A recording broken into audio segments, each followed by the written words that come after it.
yung corruption sa kalsada, naglagay lang ng cat's eye. Alam mo yung cat's eye? Yung ilaw sa kalsada. Tapos alam mo ba yung presyo ng isa niyan? 11,720. Bawat isang piraso. When in fact, ang total cost lang niya, including installation at tax, is just 1,800. So isipin mo, 9,900 pala ang markup ng bawat isang piraso. Ilang millions ang binili.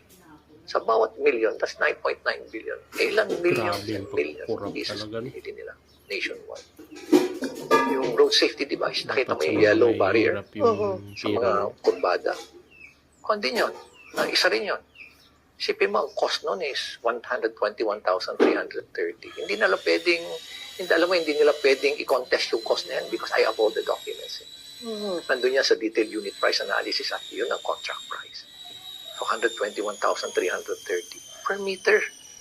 When the cost of that is just 255, pinakamahal na ngayon, $255 per meter. Sabihin na lang natin na plus logistics, plus tax, 20,000. So, ibig mo sabihin per meter, ang markup nila 100 meters, 100,000.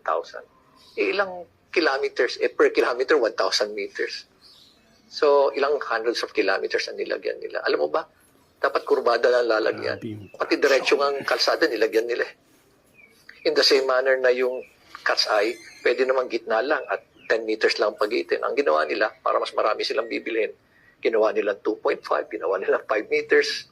Tapos nilagyan na nga nila sa gitna, nilagyan pa sa kaliwa, nilagyan pa sa kanan, para mas maraming bibilhin. Kita mo yung corruption.